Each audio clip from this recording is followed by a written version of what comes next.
মালকা বাংলাদেশে রে বিয়ার বাদ্য।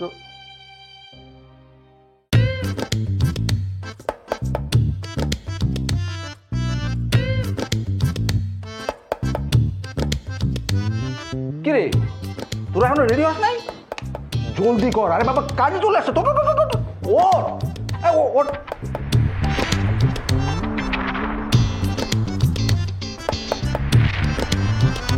ও কি মালক্ষী, মুখটা ঘুরিয়ে নিলি যে? তো ঘুরিয়ে নেবে না তো কি করবে? হ্যাঁ, তোমার চেহারা দেখবে? আচ্ছা মানে সমস্যাটা কি তোদের? তোরা মা মেয়ে মিলে কি শুরু করলি বলতো? ওরে বাবা, সাজগোজ দেখে তো মনে হচ্ছে যেন তোমার ছেলের বিয়ে। তোমার সমস্যাটা কি? হ্যাঁ, আমি ঠিক বুঝতে পারছি না তোমার সমস্যাটা কি। মানে বলছি, কার বিয়েটা কার শুনি? তোমার ছেলের বিয়ে নাকি তোমার ভাগ্নির বিয়ে? এত আনন্দ কিসের? হ্যাঁ, ওরে বাবা, ভাগ্নির না হোক, ভাগিনার তো হচ্ছে।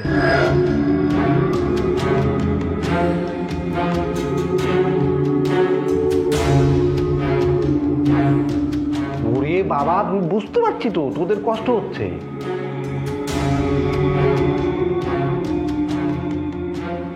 কিন্তু তোদের কি মনে হয় না আমারও কষ্ট হচ্ছে?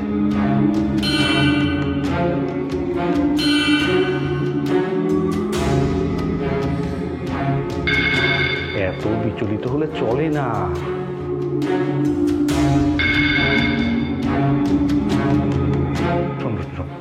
কোনো ডিসিশনই রাগের মাথায় নিতে নেই।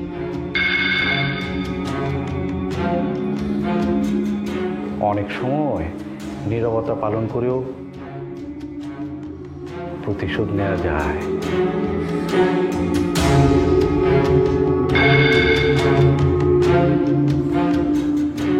ওরে আচ্ছা, তোর কি একবার মনে হয় না এই বাড়িতে একটা বিয়ে হচ্ছে, সেই বাড়িতে আমার বোনের চোখে জল, আমার ভাগ্নির চোখে জল, আমার এই হাসিকে তোদের সুখের হাসি মনে হয়?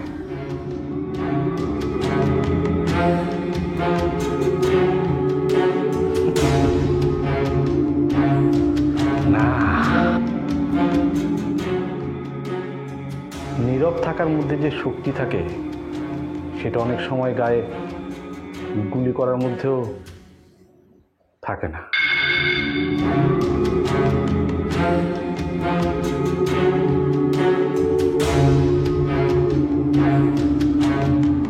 যা বলছি তাই কর, রেডি হ। মা লক্ষ্মী, আমি তোমার মামা, আর লোকে আমাকে আড়ালে কি বলে জানো তো? শকুনি মামা বলে।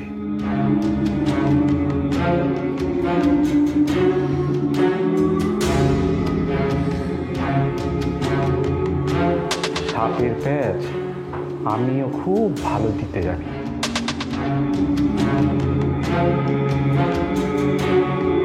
রেডি হ। মালকা